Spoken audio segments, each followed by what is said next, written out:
Hey, everybody, welcome back. Devin, the OG, the original Grognard, often duplicated, never replicated. That doesn't flow real well. I don't think I'll use that again. Anyways, here we are. We're back. Second World War at Sea, Avalanche Press. Coral Sea, the 10-day campaign, operational campaign from the Coral Sea box set. Now, instead of playing each turn throughout like I normally do and have done with pretty much every single video I've ever done, I went ahead and just played a bunch of turns offline just to kind of accelerate things. And things were really accelerated when I wasn't spending my time talking to you and chatting and bloviating, pontificating, what have you. The night turns went really quick. I mean, I think I went through like 3 night turns in like 10 minutes because it just played very, very quick. So again, as I have said before, don't use how slow my gameplay is as a representation of how the game flow actually goes. Your mileage may vary.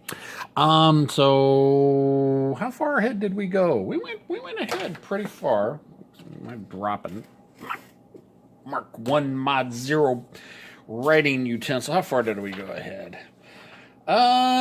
Let's see. I think I did the first 2 turns.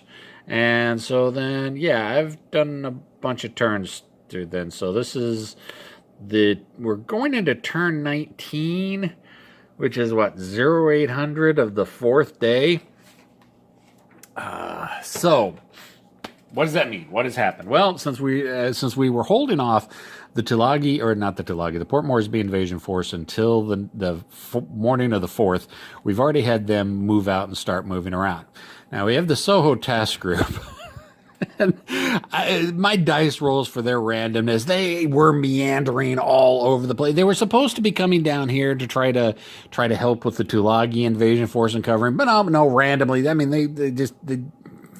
yeah, it was kind of wacky. So since the Tulagi invasion forces finally made it to Tulagi, I'm now shifting their focus from the Tulagi invasion force to the Port Moresby invasion force. So hopefully the Soho task group will do a little bit better in keeping up with the Port Moresby invasion force. The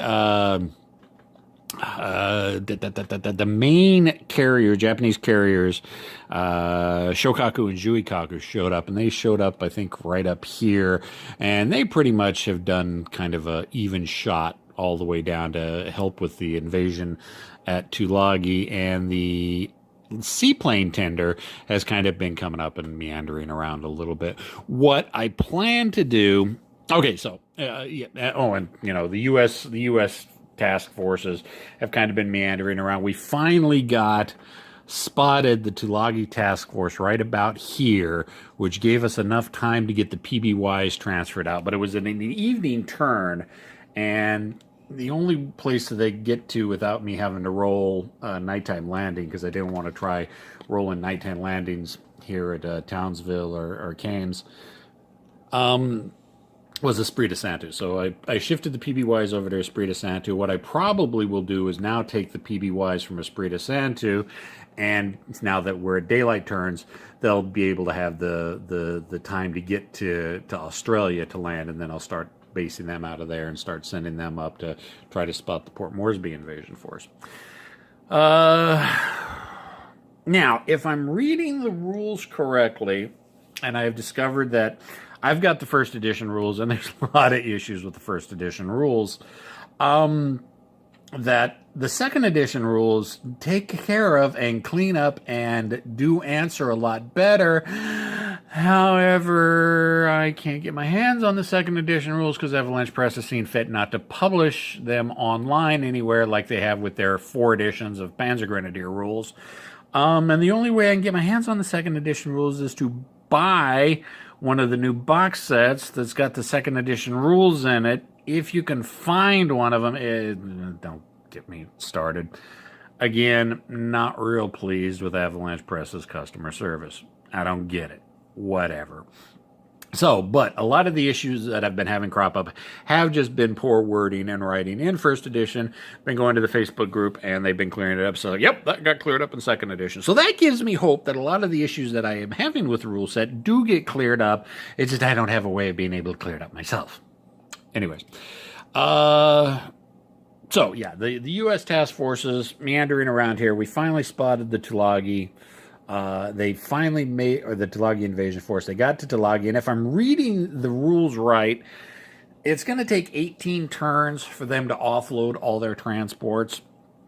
So basically, the escorts with that, as soon as they're done offloading, we're just going to move them off because I think there's like a couple destroyers there. I mean, nothing major. They're just escorting the troops. As soon as they're done, they're going to go away. The heliplane, seaplane carrier. As soon as Tulagi becomes operational, which it will at the end of the 18 turns, I'll go ahead and transfer the seaplanes from there to Tulagi and then have them, head back to Truk as well. Yeah, that's the Japanese plans. The U.S. plans, since I did finally spot one of the Japanese forces, I went ahead and hooked, am in the process, I haven't had the time to do it yet, to link up the two American carrier task forces together. They're kind of in the process of refueling. Really, really don't like how the refueling, I mean, I get it from an ease of gameplay standpoint, but as someone who's done far more at sea refuelings, the game really doesn't do a very good job of handling how it happens realistically. Not going to get into it. Just, yeah, I get it. They did it for ease of gameplay, but it's nowhere near realistic or nowhere near what actually was done in World War II.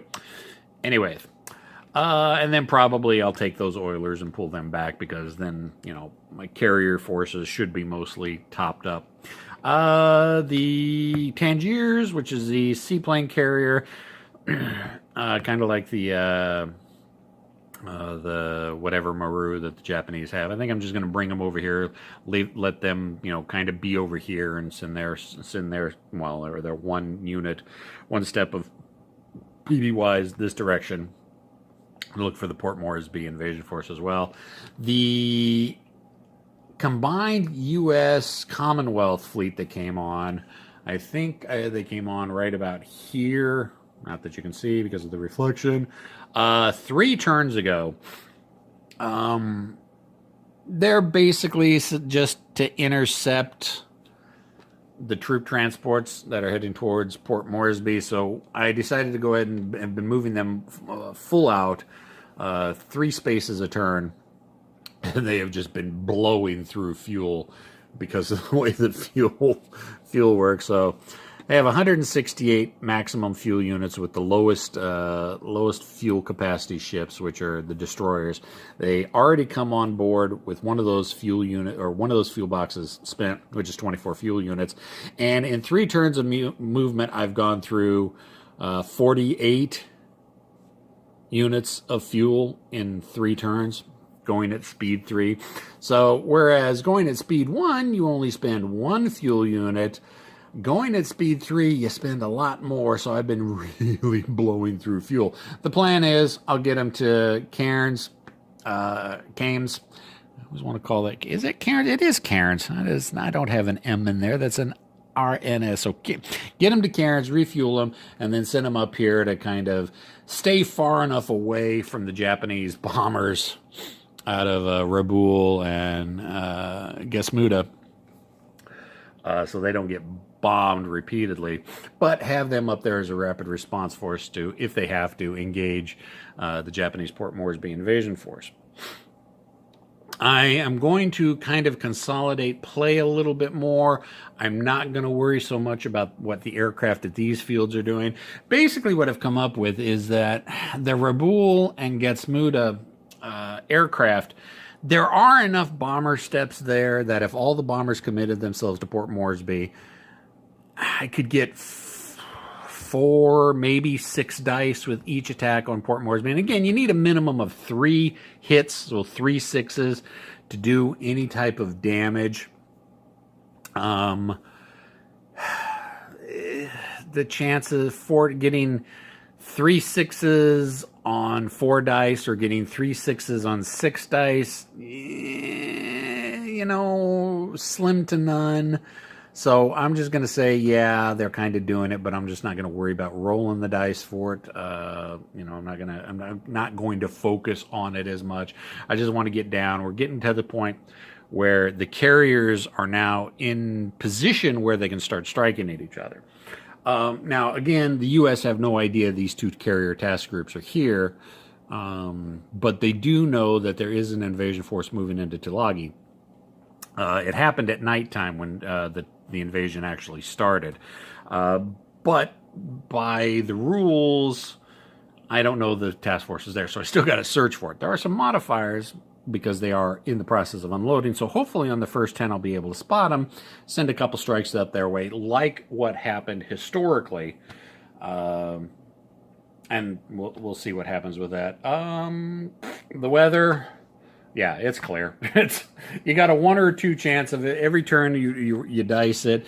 It's a 1 or a 2 and it goes towards clear. A 6 it goes towards gale. So the chances are it's going to clear up. Yeah, it spikes up into cloudy every once in a while, but getting 2 turns in a row of rolling 6s to get back up to rain, I don't see it happening. Could it happen? Yeah, sure. It's a 1 in 36 chance of it happening, but when it's a 1 in 3 chance of the weather getting better each turn rather than a 1 in 6 chance of the weather getting worse, the weather's just going to get better. I mean, it's just all there is to it. Again, I understand it's a simplified system. I don't like how simplified it is, but by the same token, I would really hate to see the map also broken up into different sectors and have to roll weather for each different sector, even though that would be more realistic. And there's a part of me that would like to see that. I get it. Whatever.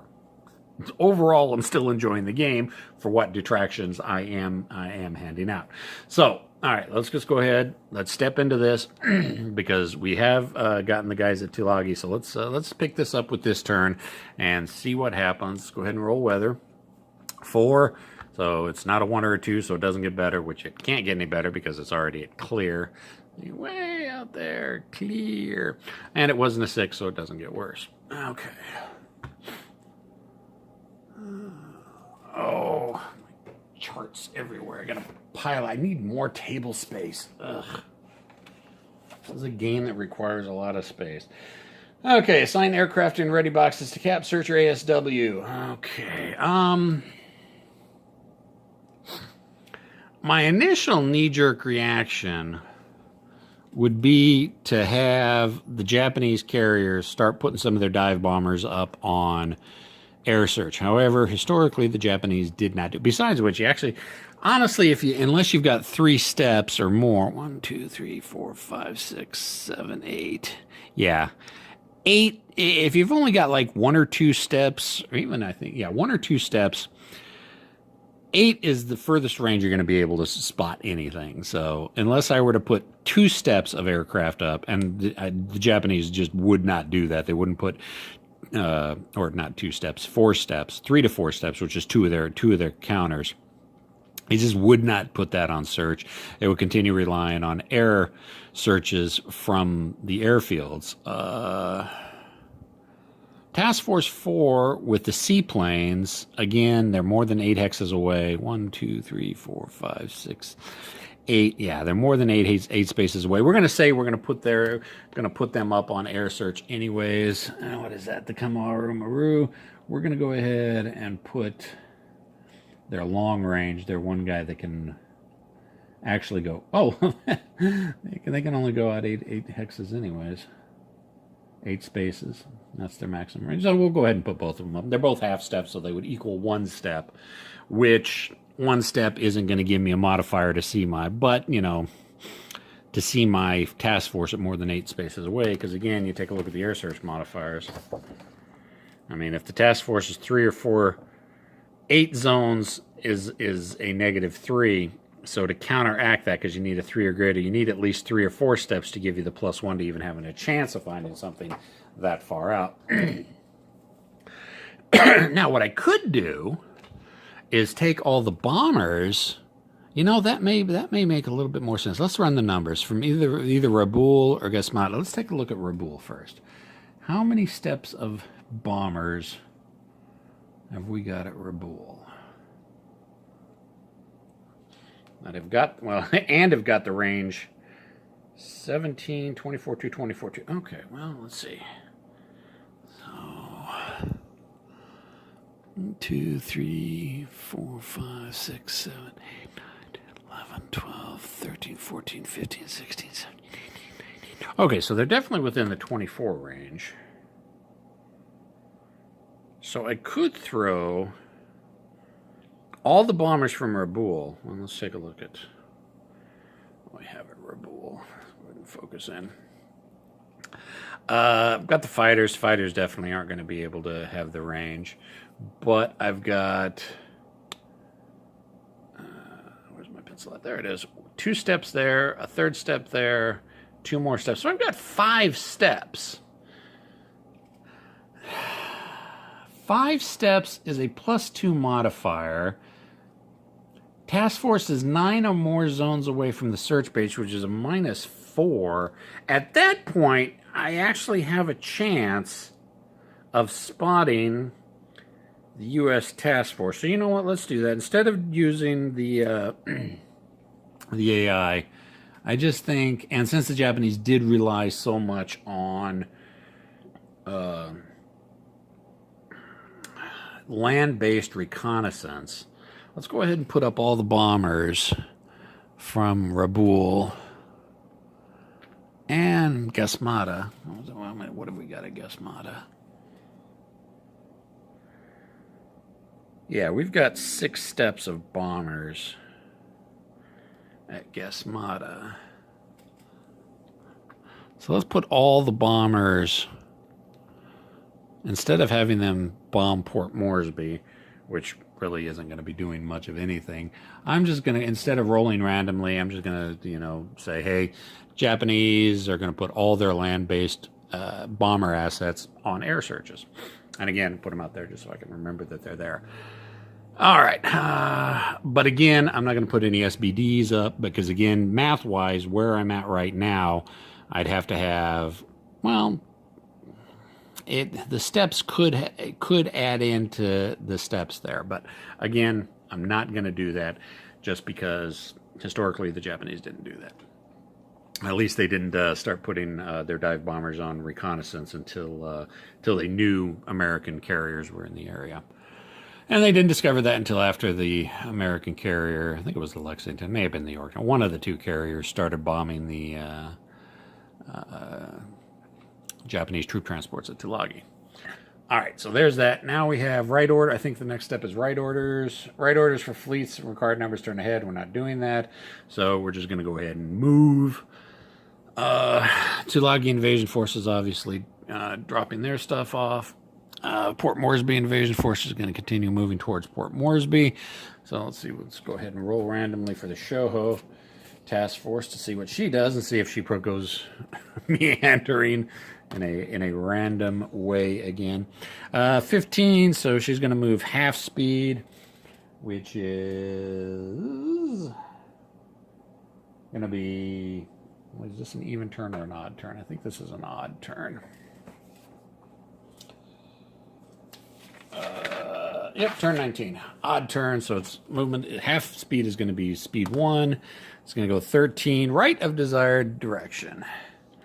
So instead of going straight towards where they want to, they're going to go right, which kind of brings them kind of towards where they're supposed to go anyways. Let's go with the Maru.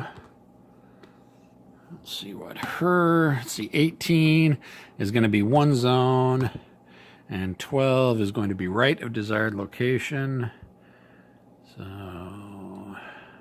yeah, we'll go right there. Oops.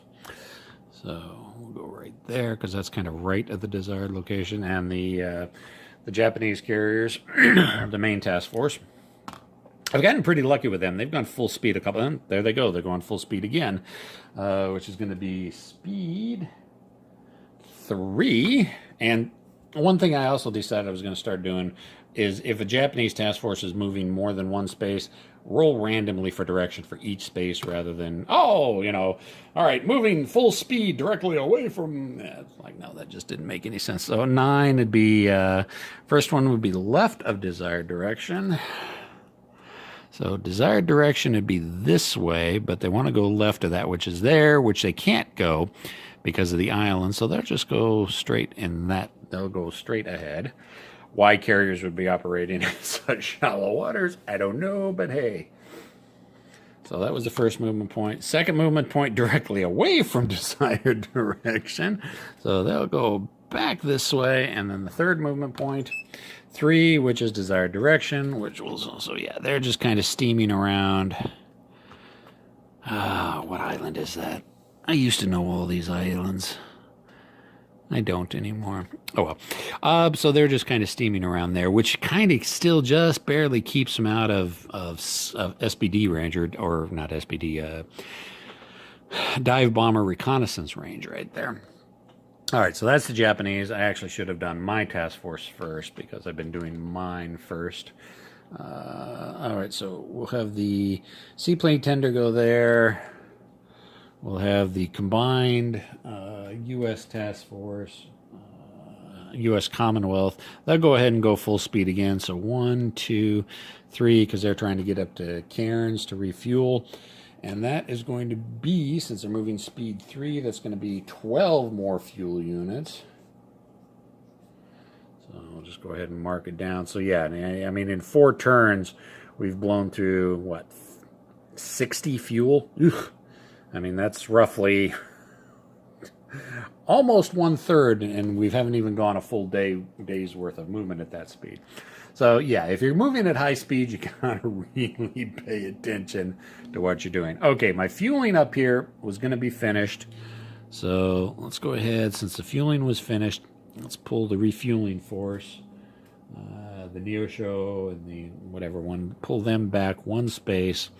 And combine task forces 1 and 2 together and move them up a little bit closer because we got a good idea. Oh, damn it, I forgot to announce my search planes. All right, so totally forgot to do that. The U.S. did use SBDs, their dive bombers, exclusively for searching. I'm not going to worry about the search planes from Cairns or Townsville. Actually, Esprit de Santo might help because we're trying to because we're now at the point where I think we can get multiple steps. So Port Moresby's not going to make a difference. Cairns isn't. Townsville's not. So Esprit de Santo. Oh, yeah, since it is a daylight turn, we'll go ahead and transfer the 1 PBY that was at Tulagi. I'll go ahead and transfer them to Cairns. So they'll move to Cairns, which will put them in the hangar for this turn. Let's see, we've got... Oh, yeah, that's right. We really don't have much in the way at Esprit de Santo that I've got B-17s. I've got a range of 16. 1, 2, 3, 4, 5, 6, 7, 8, 9, 10. Yeah, they'll be able to... Okay, so we'll take the B-17s and put them on reconnaissance. And we'll take 1 SBD each from the Lexington and the Yorktown. Not the TBDs, the SBDs. And put them on search as well, on the assumption that they're going out to try to locate the Tulagi invasion force. We'll take both of those and just stick them on TF1. Okay, that I should have done that before I did movement, but whatever. Friendly game, who cares? God, I'm playing, damn it. My opponent's a dick sometimes, but I gotta give him some slack. He's not the smartest. He's not the smartest bulb.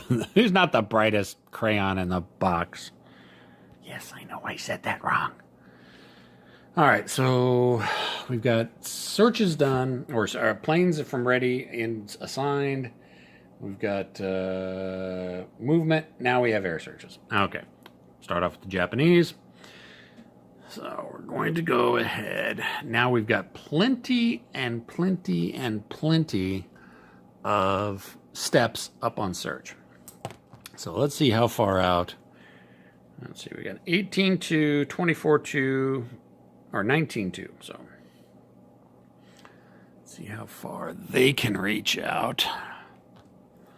1, 2, 3, 4, 5, 6, 7, 8, 9, 10, 11, 12, 13, 14, 15, 16, 17, 18, 19. Okay, so that basically yeah, they're going to be able to have a shot at spotting all the American task forces.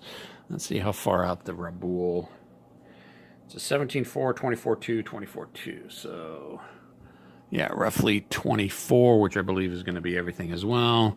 2, 3, 4, 5, 6, 7, 8, 9, 10, 11, 12, 13, 14, 15, 16, 17, 18, 19, 20. Yeah, they're okay. So when all those Japanese bombers from Raboul and Gesmata are on search, they do have a chance to spot pretty much every U.S. task force, which is probably one of the reasons why the Japanese didn't commit their dive bombers from their carrier group to go searching for stuff.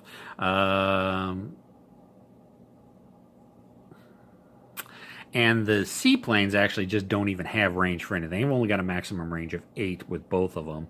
Actually, 4 with one, 8 with the other.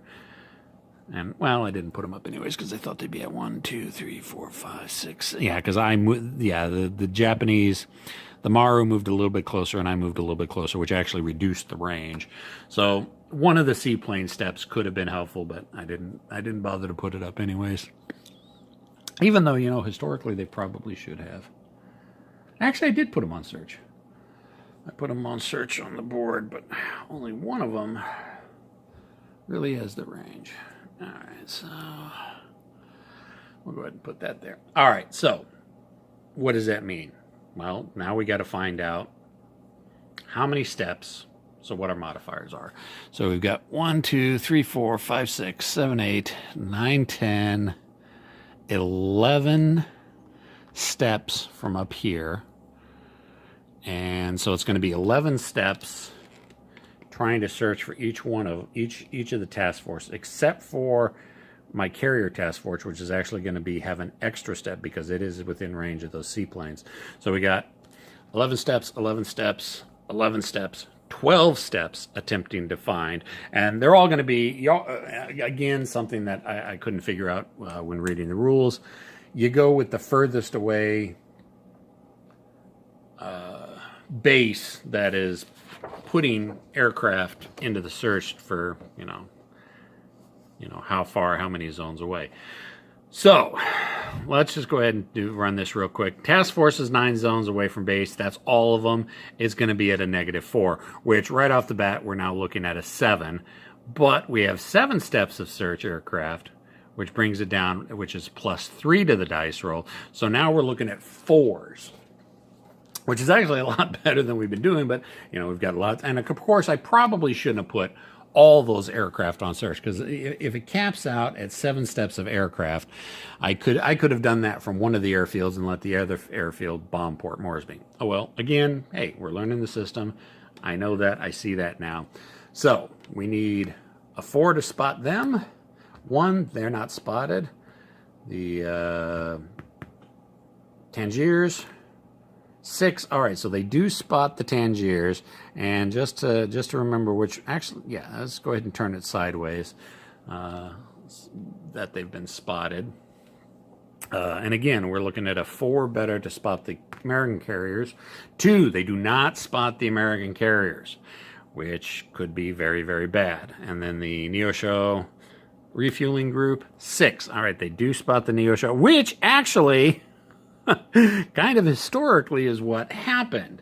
They spotted the Neosho, the refueler, and her escort and mistook her for a carrier group. Now, let's see what we come up with after we've spotted them. Now we have to find out what the pilots are going to report back the actual numbers are, which is right here, air search results. Zoom in a little bit. Zoom. Okay. So you roll. Let's see. So let's roll for the Tangiers first down here. We got a 7.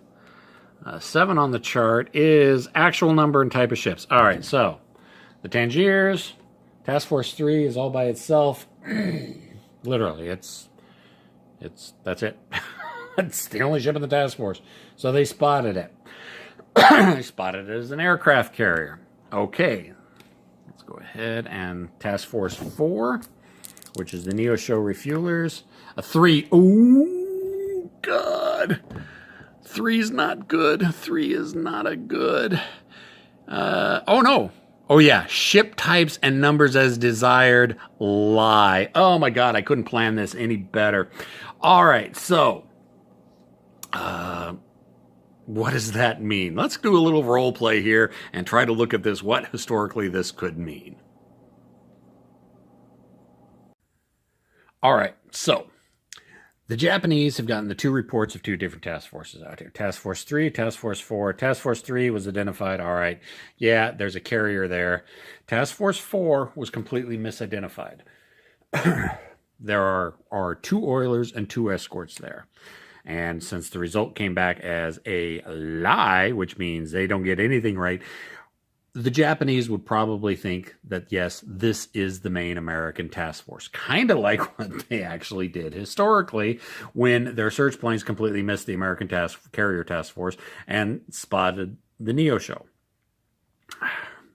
So what's probably going to happen is that the Japanese, let's see if we've got the range, 1, 2, 3, 4, 5, 6, 7, 8. That's just at... Let's take a look at their SBD, their dive bombers and torpedo bombers.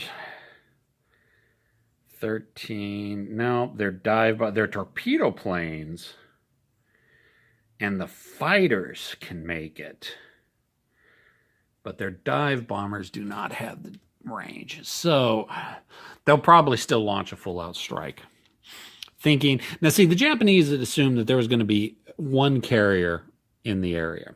They thought maybe there's a chance for a 2nd carrier in the area, although they really weren't expecting it.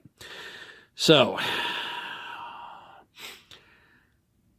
report of a carrier here, report of 2 carriers here. This task force is in range. This task force is too far away to be any threat. This task force is in range to be a threat. The Japanese will probably launch full strikes at this task force, which is what I'm going to do. As the Japanese. All right, so that's the Japanese search. Now for the U.S. search. So we've got a half step from here, and I think my maximum range is 9 with these guys. So let's see how far we can go. 1, 2, 3, 4, 5, 6, 7, 8. Now, okay, so we can 1, 2, 3, 4, 5, 6. Okay, so we can spot all 3 of the task forces with these 2 steps. Plus the half step here, so that's 2.5. Damn it, you know what? Maybe throwing something up from Townsville. Let's see. Well, let's see what Townsville has. They've got 2 B-17s. They got a range of 16. I don't think 1, 2, 3, 4, 5, 6, 7, 8, 9, 10. Yeah, okay. So the reconnaissance from Townsville would have no effect on what's going on over here. And I'm fairly certain Port Moresby's in the same situation. Yeah, 16-1, 16-2. Yeah, they would not hit. Well, maybe the 16-2. 2, 3, 4, 5, 6, 7, 8, 9, 10, 11, 12, 13, 14, 15. Oh, you know what? The PBYs could have added a half step searching for that tab, but I didn't throw it up because I didn't think it was going to be. Okay, so again, this is me not knowing. The numbers prevented me from putting the PBYs up, which could have added in an extra half step, which would have tipped it over the top because I've got 2 steps and then the half step from Esprit Santo. So I'm looking at 2.5 steps, which isn't going to be a dice roll modifier, is it? Nope, I need at least 3 steps for a dice roll modifier. All right. So now I'm searching. So 1, 2, 3, 4, 5, 6, 7, 8. 8 hexes, which is going to be a -3. So I need a 6, and there's no modifiers for that. So I need a 6 to spot them. Nope. I need a 6 to spot the Japanese carrier force. Nope. Now, let's see how many spaces we are from Tulagi. 1, 2, 3, 4, 5 spaces from the Tulagi invasion force. And let's go ahead and take a look at that. Which is a -2, which puts it at a 5. However, Task force unloading in a coastal area, which is another +2, so that brings it back down to a 3. So I actually have a better chance of spotting, even though, yeah, go check out Tulagi. They're probably landing there. Okay, boss, we know where Tulagi's at. Yeah, I still don't know they're there. But it's a 3-5. All right, so we spotted Tulagi, the Tulagi invasion force. Didn't spot anything else, so they're obviously going to take the brunt of the U.S. airstrikes. It's kind of funny. My strike planes are going here. His strike planes are going here, there. Unfortunately, he's not going to be able to see the carriers, spot the carrier, or have a chance to spot the carriers. So that's all of our spots. It would have been nice if I'd have gotten a chance to spot his carriers, but I didn't. Okay, assign aircraft and ready boxes to strike missions. All right, so what's going on with the strike missions? So the Japanese carriers, and something really cool I thought about, the Japanese carrier named Shokaku Juikaku. In U.S. names its carriers, names its ships after people, states, battles, what have you. Yorktown, Lexington, Enterprise, Midway, all the carriers. And then, of course, battleships are named after states, the New Mexico, the Washington, the Texas, what have you, the Iowa. The Japanese name their ships a little bit differently. And they kind of had some cool names, although we as Americans who don't speak Japanese, unless we look for the translation, don't see it. It's like the Shokaku and Juikaku was Fluttering Crane and Victorious Crane, or something silly like that. And the other four major carriers, the Akagi, Kagasoryu, Hiryu. The Akagi is Red Tower or Red Castle. I think it's the Soryu, and the Hiryu is either Green Dragon and Red or White Dragon. And then Akagi, Kagasoryu. So the Kaga, I think, is Victorious Victory or something like that. So they had some kind of pretty cool names for their carriers. Whereas ours kind of wasn't. I don't know. Maybe they think our plane naming is cooler than theirs. Of course, that's what we grew up with. All right, so let's see. The dive bombers are not going to have the range to get to here, so we're going to commit torpedo planes. And we're going to commit all the fighters as well. So let's just go ahead and put that right there next to them from the Shokaku. And now strike aircraft from the Juikaku.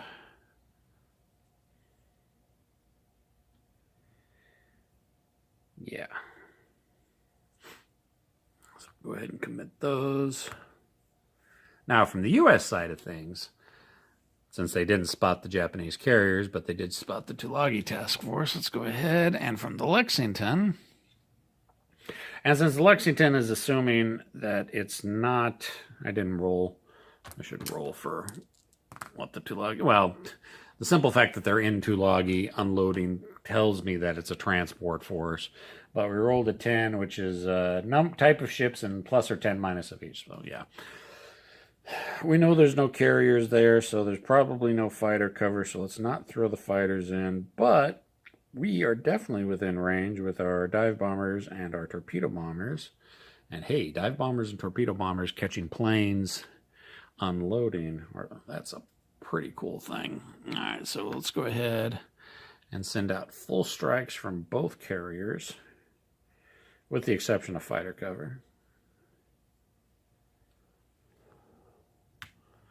All right, so that's how the strikes are forming up. Now we have movement. Now this is something a little bit pacing-wise you gotta pay attention to.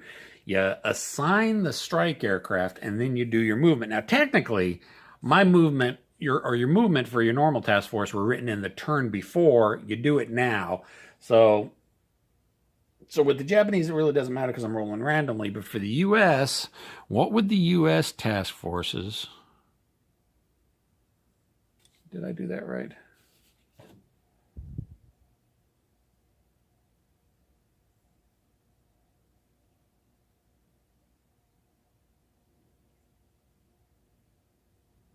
search aircraft.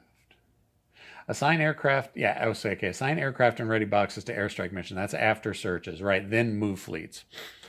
Did I already? I think I. Oh, you know what? I did the turn order wrong. Balls. Oh well. So we're not going to move anything because I shouldn't have moved anything yet. This is what I get for not paying attention to the rules.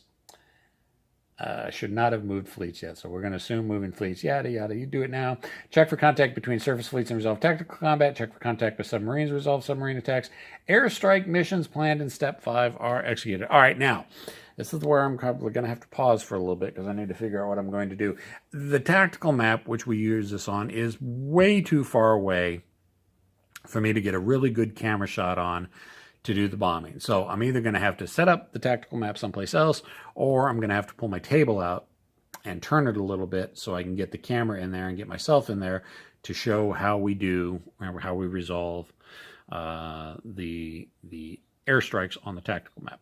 So while I ponder that and take a little break, I will be back soon. Of course, you're not going to know. I mean, it's going to be a half a second split, but we will be right back. All right, so we're back. I decided to shift my table a little bit so I can get easy access to the tactical board. I looked around my place, thought of other places I could do it. There's just too low sitting, my coffee table, and a couple other low sitting desks I have. I really didn't want to pull this out, but because it's in there kind of tight, but whatever. I went ahead and pulled it anyways. So we've got a couple airstrikes going off. One thing that I did need that I kind of forgot, I was reviewing the airstrike rules, and one thing I did kind of forget, and I am going to have to go back and recount the spaces. I don't think it's going to affect the Americans, so I don't think it's going to affect the Japanese. But let's see if I can find it and read it to you. Forming up. All right, forming up. Focus. I hate that this thing doesn't autofocus. Reduce the range of all aircraft in a flight by 2 if 6 or more steps of aircraft originate from a single airbase or carrier. This does not affect CAP, ASW, or search missions. So, now did I just read that as... I just read it and I don't remember what it said. Steps, right. So, 6 or more steps. So the Japanese have got 4 steps, actually 1, 2, 3, 7 steps, it looks like, from each carrier.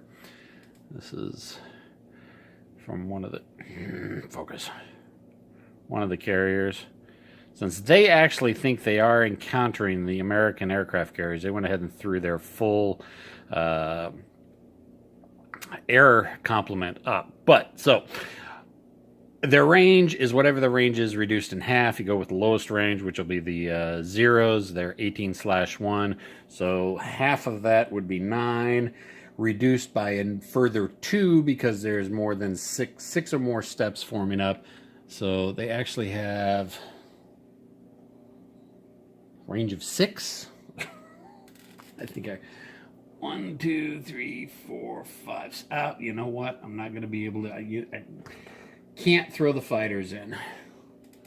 I'm not going to be able to throw the fighters in because they do not have the range with the form up rules.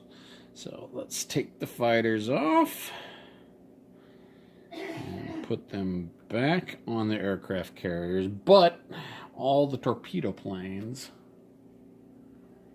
Now, would the Japanese still attempt to do this? Yes, probably so.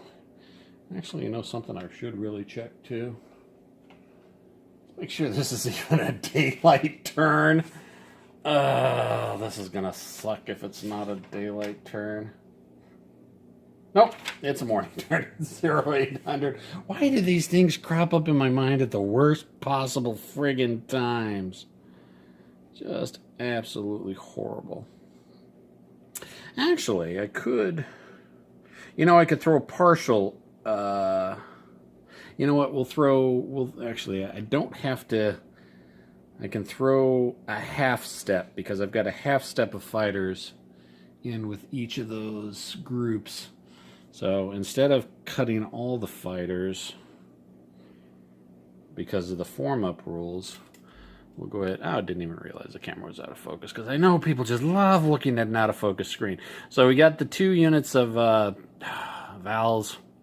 I think the torpedo planes were valves. So that's 4 steps right there, and then the 1 step of the half counter, the 1 step of zeros. So that's 5 steps. So all right, so they'll be able to. They won't have to worry about the form-up rules, and they'll still be able to get some fighter support over the target. And the U.S. are well within 1, 2, 3, 4. Yeah, they're within 5 hexes. So even with the form-up rules, which they don't have to worry about. Now, how many are we throwing? We're throwing at least 6. Yeah, we're throwing from each carrier.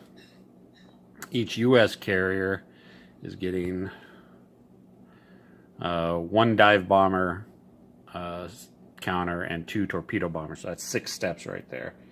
So 17, range of 17, rounded up would be 9, 8, 7, and they're 5 hexes away from the target. So yeah, they're perfectly fine. All right, I could have done that off camera, but procedurally I wanted to show it to everybody exactly what I was talking about because it is kind of important. Okay, so now airstrikes have been declared. Airstrikes or the air raids have gone out. Now, even though we know where the task force is, we still have to roll to see if we can find the task force where our search planes told us they were at. And what do? Target location modifiers. We're going to start with the Japanese first. And again, as always, you need a 3 or more. So, target sighted this turn. Yes. So we get +1 to the dice roll. Range to the target is 2 or less. Nope. Task force unloading. Nope. Range to target was 8 to 11. It's a -1. All right. Weather, okay, cloudy, rain, squall, yada, yada, yada. So it's a flat even. Target was sighted this turn, but it is 8 to 11 zones away. So we need a 3 or more.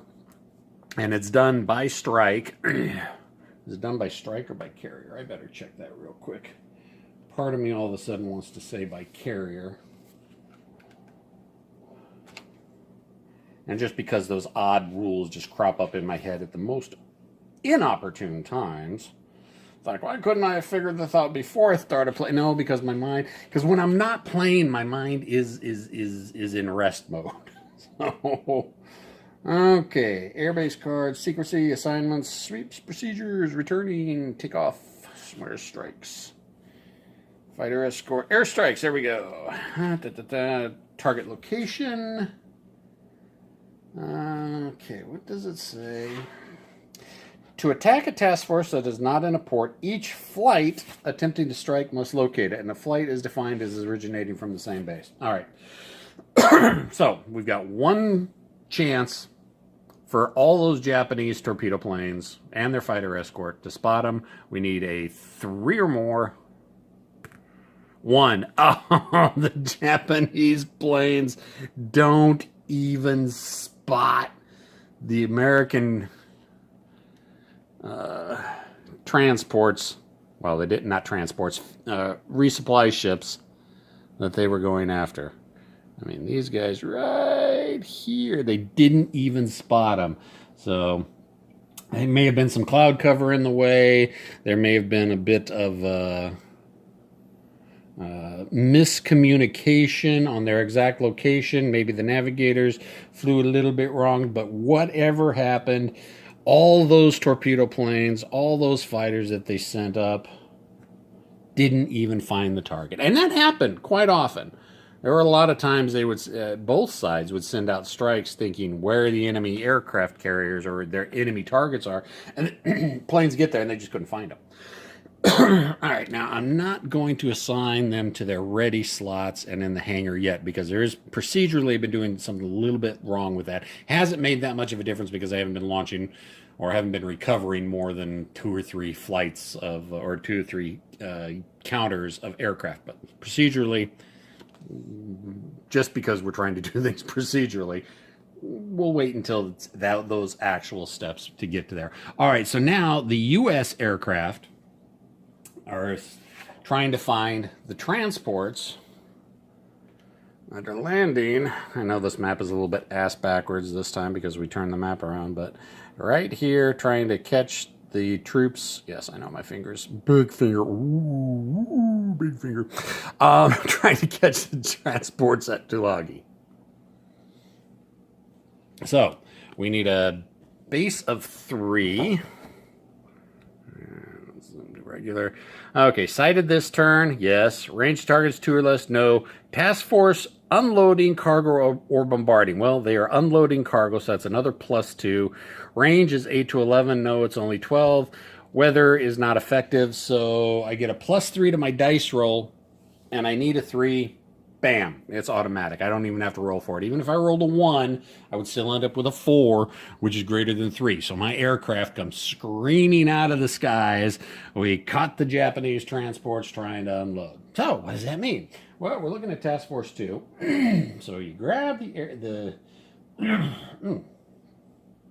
ships from the Task Force board. Let me go ahead and grab them all. And let's take a look at what we've got. All right, this is the Tulagi invasion force. Zoom that far in. All right, so what have we got here? We've got a mine layer that's been converted for this scenario purpose to carrying transports, and we've got some really small destroyers, but these guys are all the Yuzuki and Kitsuzuki are acting as actual destroyers. Now, why these are not the same size as a normal ship counter, I'm not really sure. I've tried to dig into that. I'm not quite sure. These, MSO1, MSO2, those are destroyers. Those are a group of destroyers, but they're acting as infantry troop transports. And then we've got regular infantry troop transports right here. So, now, one thing I can do, and I am probably going to do this, is that if you remember for this game, we have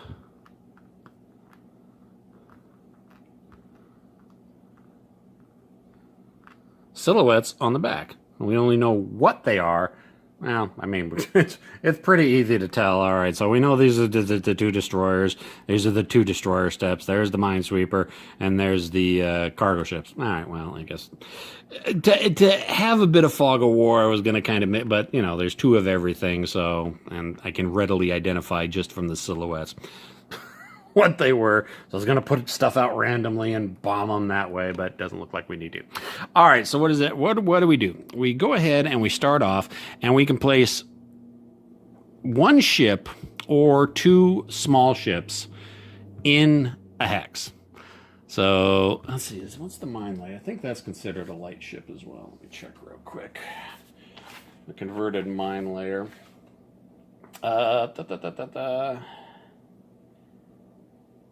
It doesn't say, but I'm going to guess it is, just because it's a mine layer. So you can have 1 large ship or 2 light ships in the same hex, and no ship can be adjacent to another. So they're going to be 2 hexes away. So let's go ahead and put a transport there, and infantry there, or a destroyer there. I'm going to put troop transport there, destroyer there. And these 2 destroyers, you know, doesn't really matter. You know, let's go ahead and put them like that. You can set them up any way you want. Doesn't really, well, it does because you have interlocking anti-aircraft fields of fire. Then what the attacker does is they go ahead and take their aircraft. And again, each carrier was able to throw out 2 full squadrons of torpedo bombers and 1 full squadron of dive bombers. Or, yes, 2 squadrons of dive bombers. That's what the triangle means. And 1 of torpedo planes. It's the TBD, Devin. Don't be an idiot. All right. And then we can go ahead and take these and place them any way we want on what we want to attack. And so let's just go ahead and put him there. We'll put him there. Let's go ahead and put some torpedo planes onto that. And, wow, we got enough we can spread out the love all over the place. Let's go ahead and put some dive bombers there. And some dive bombers there. And let's put some torpedo planes right there. All right, now once you've got everything placed, you got anti-aircraft fire. And if you remember, anti-aircraft fire, let's go ahead and take a look at the counter as I get my pointing stick out, is the number with the crosshair in it. So you can have, or not have, not half, you can have, whoops, a ship fire anti-aircraft in its own hex, or it can fire anti-aircraft up to 2 hexes away at 1/2 its effectiveness.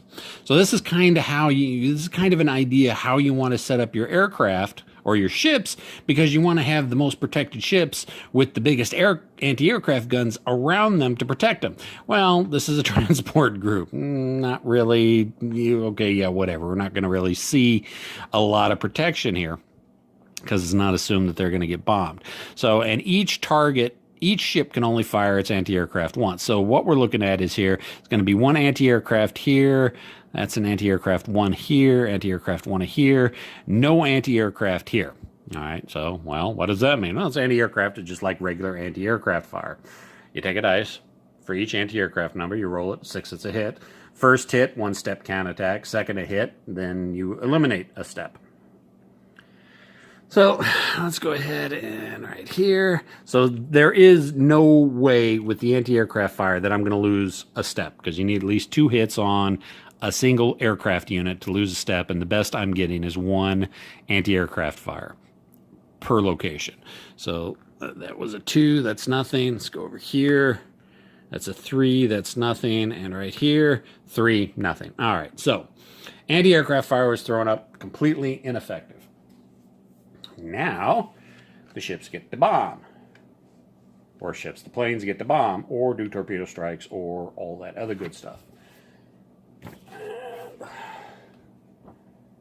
Let's see, where is it?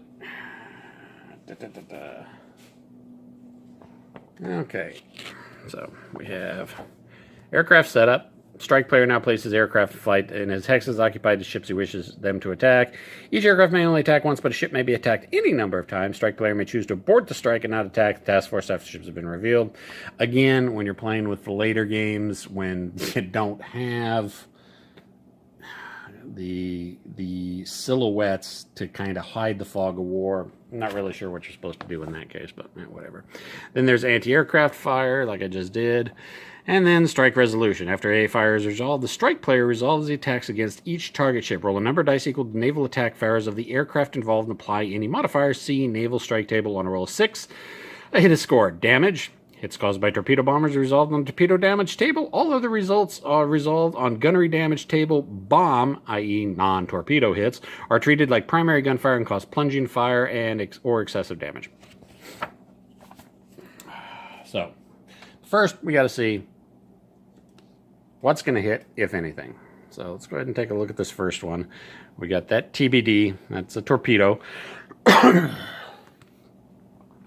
Now, its naval attack factor is a 4. So I'm going to get 4 dice.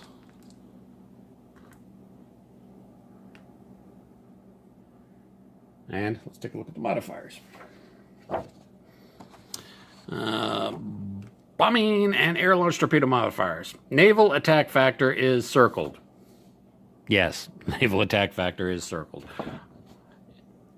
Basically, all dive bombers and torpedo bombers have got their naval attack circled. It's possible you can use a fighter or a level bomber to do a naval attack, but there aren't circled. It's torpedoes, torpedo planes, and dive bombers. Those have got the circled. So it's +1 to that. Aircraft is a dive bomber, so all my aircrafts are going to get a +1. And remember, we're looking at a maximum of +2. So it doesn't matter how many of these factors kick into play. I can only get a maximum of +2. So naval factor is circled, yes. Dive bombers, that's going to affect the SPDs. Target speed is a 0, 1, or +1. Yes. Target is in port or unloading. Yeah, so right there, we're already looking at +4 modifier on most of everything. Yeah. Okay, here's the important one. Target is a light warship or APD, which we do have some of. APD is a destroyer that's a personnel transport. So -1, but we got the factor that's circled. Target speed is, well, let's see. Is the target speed? Not? Okay. Actually, just the transports. Just those. Nope, that's a 3. So really, that's the only one. Those two. Okay, so the actual dedicated transports are the only ones that are movement at 0 or 1. All right, so let's go ahead. Let's just go ahead and start over here. So we got torpedo planes attacking speed 2. So we got naval factor is circled +1. Aircraft is a dive bomber. Nope. Target speed. Nope. Target is in port or unloading. Yep. High altitude. Nope. Target is a light warship or APD. Well, that is APD. So another -1, or just -1, and then that's not rain, squall, storm. So we get a +1 to the dice roll. So we got 4 dice, and we're looking at 5s to hit. And okay, there we go. We got 2 hits. And that's with the torpedoes. Okay, yeah, those are TBDs. Those are my torpedo planes. So, go ahead and zoom in a little bit so you can see that the torpedo planes were attacking these destroyers that were converted into troop transports, and we got 2 hits on them. So, and just like the tactical system, since we got some hits on something, we're going to pull out our ship diagrams. And who is that? That is MSO1. So let's see if I can find MSO1. There we go, right there. MSO1. So, yeah, 1 hull each, 1 tertiary. Now, okay, since these are multi-ship, let me see the rules real quick for targeting a multi-ship counter. I know they're in here. I've glanced over them a couple times. I just ignored them most of the time. Multiple groups, ship damage.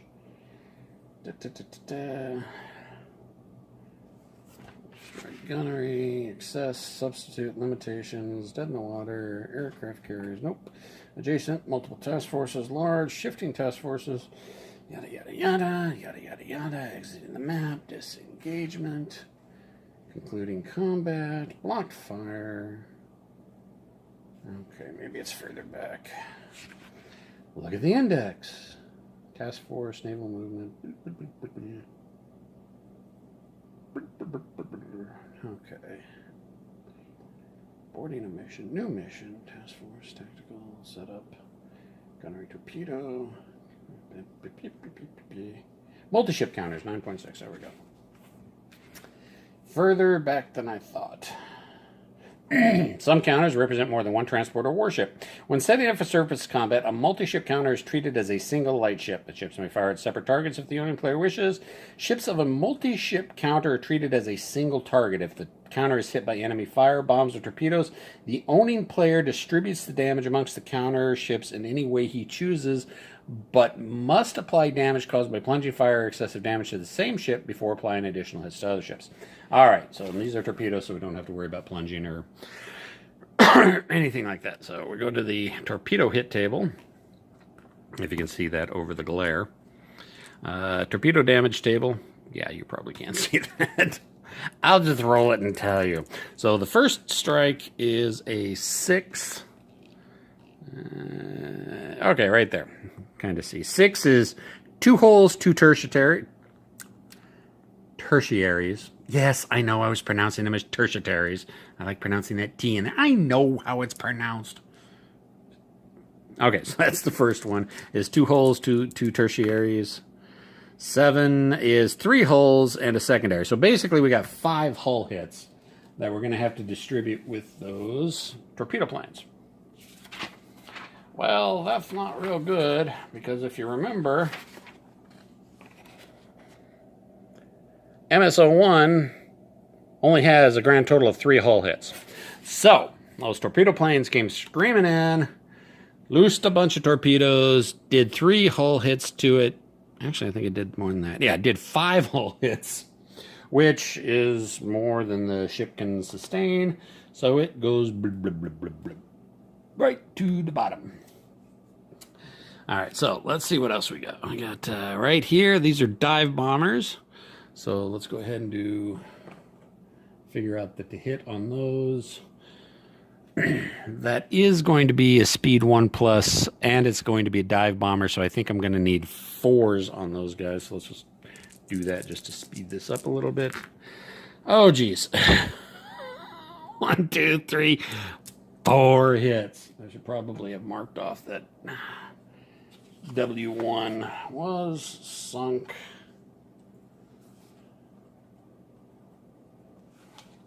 All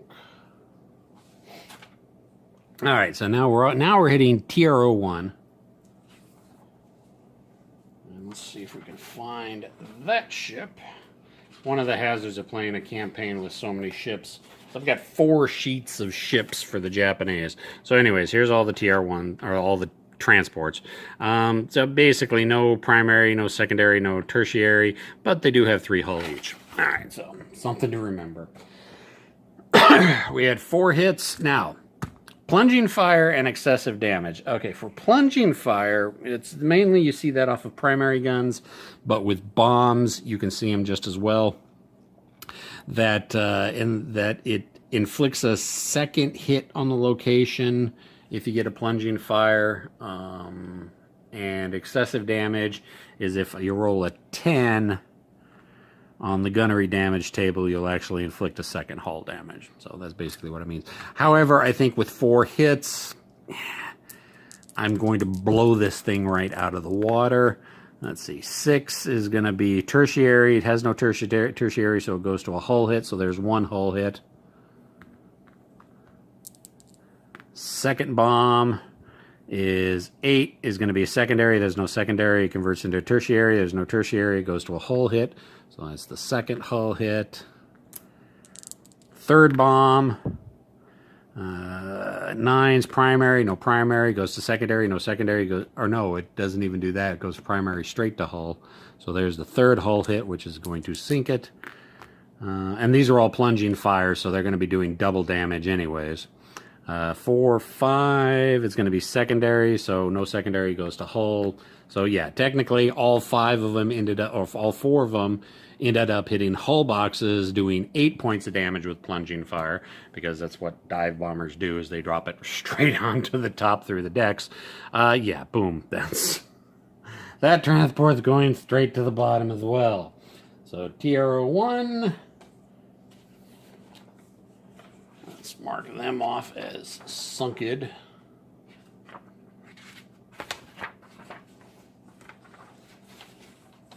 Okay. Oh, there's actually 3 ships. Oh, that's one thing. Okay. Multi. Okay. Each of the transport groups actually has 3 ships. So, basically, they're all taking hull hits. So, I am going to have 2 hits on each ship, because that's how I'm going to spread out the damage with the plunging fire. And then the 4th hit is going to sink one of the transports. But there is still 2 transports with 1 box each left in the unit. Alright, so he didn't go to the bottom. He just got messed up really bad.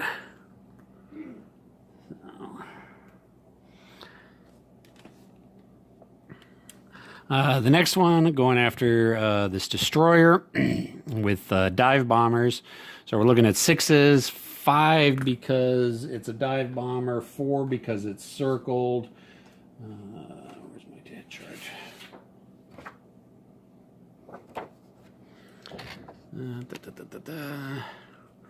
Target speed, no. Target is in port unloading. It's not unloading. It's an escort destroyer. High altitude. Target is a light warship. It is a light warship. So that's a -1.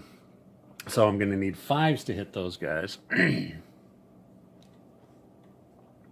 But again, I've got 4 dice. 3 hits that time. Wow. American planes are just on fire. Let's see, what ship is that? DD-31. DD-31. Okay. Kitsuki has got one tertiary and one anti-aircraft and one hull. Wonderful. So probably not going to take too much to destroy it. First bomb lands at 9, which is primary. There is no primary, so it goes straight to hull, doing 2 points of damage, and there's only one hull box. So DD-31 takes the 1 hit. Even though she got straddled with 2 more bombs, the first one doomed her. And she went blub, blub, blub, blub, blub, blub, to the bottom.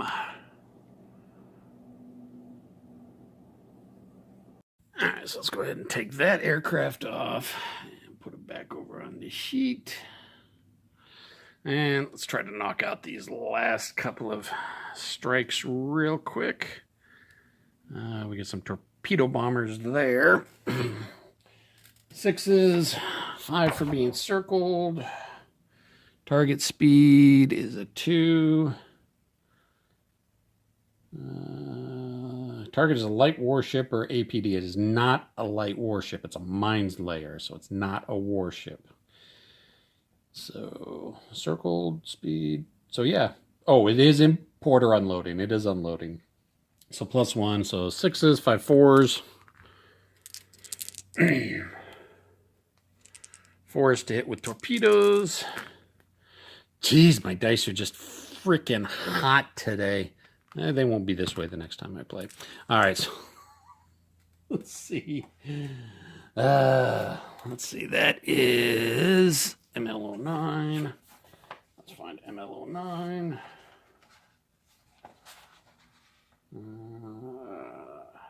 There we go. Japanese warships and auxilia. So she's got 2 tertiary and 3 hull and 1 anti-aircraft. Okay. Really don't think she's going to survive this. Just saying. All right, 10 is 4 hulls and a torpedo mount. Yeah, that torpedo there. Split her in half.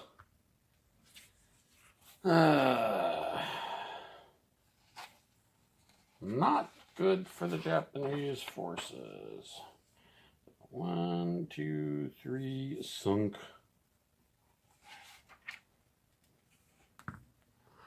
Go ahead and put that back on our sheet.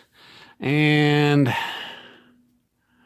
I'm going to be looking at 4s with that dive bomber and 5s with that dive bomber. So let's go after the troop transport first. We're looking at 4s. Hey, everybody else did real good. These guys, total whiff. Complete and total goose eggs. All right, and then 5s against that destroyer. Nothing with that destroyer either. Well, I kind of had to add some bad dice rolls coming in eventually. All right, so that was the American airstrike. And then we go ahead and take the survivors, put them back on the task force chart. Not that there's many survivors left, but hey, what can you do? And let's see, at the end of the day, the damage done was 1 minesweeper, 3 destroyers, and 2 troop transports so far. That's what we've been able to sink so far. Now, historically, the U.S. only had 1 carrier that launched strikes against the Tulagi task force. It was the Yorktown, I think.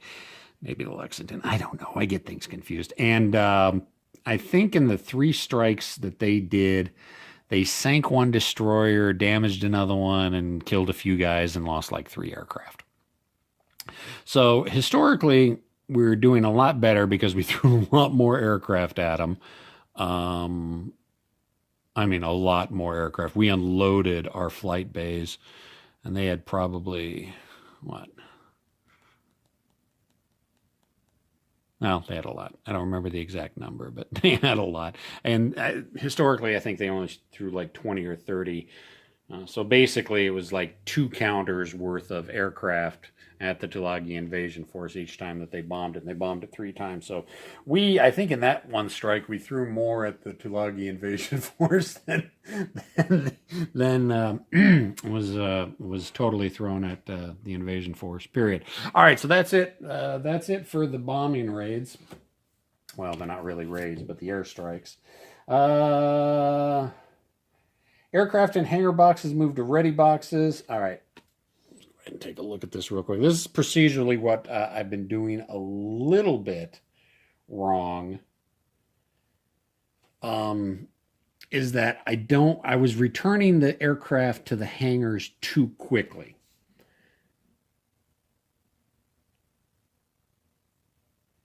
And I wasn't supposed to do that. The reason being, let's go ahead and take a look at procedurally the rules, because actually the rules in the book are actually says it a little bit better than this campaign game turn sequence. So that's probably what confused me a little bit. So aircraft. Okay, so we had airstrike missions are executed. Aircraft and hangar boxes moved to ready boxes. Special missions executed by ships, yada, yada, yada. Then at the very last thing is aircraft that cannot stay aloft for another turn must return to base or be lost. Well, aircraft that are on aircraft that just got done with raids, this is when they return to the base. This is when they go to the hangar. I was putting them into the hangar earlier. Now, when aircraft are returning, and let's go ahead and move the Japanese aircraft as well from their strikes. And since there really isn't a strike box, I'll just put them right next to the carriers. Put them into the ready boxes now. Because, okay, how do I put this? Oh, no, I don't even have to put it this way. At this point, when all these aircraft are returning, 2 units at an airfield or 1 unit from a carrier can immediately go into the hangar box and be ready to launch next turn. So we have the PBY unit that we transferred from that was originally at Tulagi, transferred to Espiritu Santo, and then this turn transferred to Cairns, lands. So it can take 2 aircraft this turn and immediately return them to the ready box, which, okay, we can do that. That's no problem. Now, for carriers, we can only return 1 aircraft to the box. So do we want to return a dive bomber or torpedo? I think we want to put dive bomber back in because dive bombers do get a little bit better to hit. Let's go ahead and put the dive bombers back in. So on the American aircraft carriers, we still got our 2 flights of fighters because they didn't go out, and we now have 1 flight of dive bombers. Now, the Japanese have just got a report that American carriers have hit the forces at Tulagi. So that means, all right, they're still thinking the American carriers are right there. They're not realizing that the American carriers are actually right there. And we have our search aircraft get pulled back down as well at this point. So go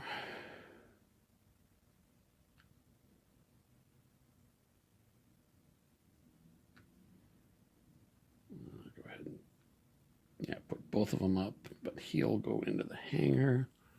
Where those search aircraft, they pull back down. But since they are at an airfield, I've got 3 aircraft. I can move 2 aircraft immediately into the hangar. So let's do the long range ones. And here, we'll do 2 longer range ones.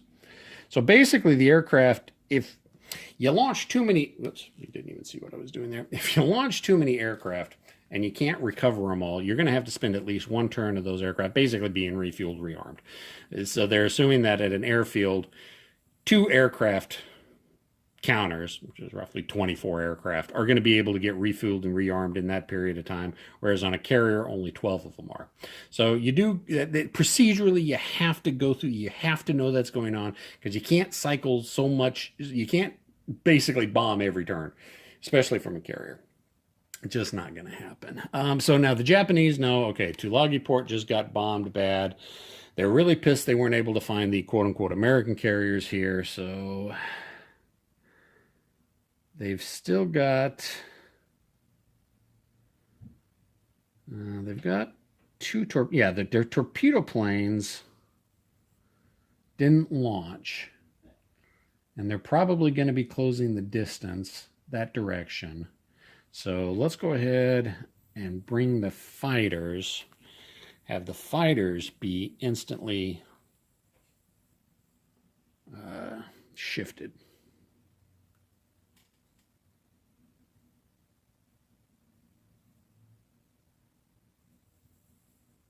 All right, so shifted the table back around to its normal position. So situation is, Japanese think that the American carriers are here. They're a little bit too far out of range for the torpedo bombers, and since technically you write one turn in advance, I'm just going to have them continue rolling randomly for their movement direction next turn. Hopefully they'll get close enough in range. Plus, hopefully they'll think that the U.S. carriers will move closer. Now, hopefully, even more hopefully, I can get lucky and them not spot my real carrier task force.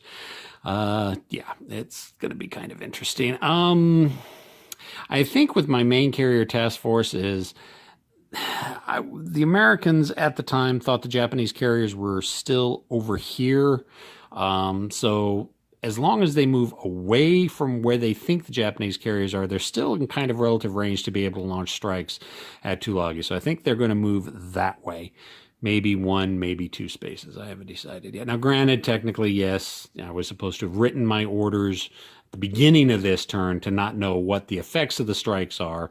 But, again, I'm playing against myself, so allowances and considerations must be made. But, yeah, Jesus, that was a long-ass video. But there, we got to blow up some stuff. We sank some Japanese troop transports. This is exhausting. It's a fun game. I definitely can see how the game is better head-to-head. There's a lot of work that you got to do, and a lot of keeping yourself honest when you're playing this solitaire. But like I said, I really am enjoying this. I doubt I will ever in my life get this on the table face to face. But who knows? Whatever. I'm still enjoying it. So that's what we got. Questions, comments, concerns, complaints, criticisms in the comment section. I'll see everybody next time. See ya.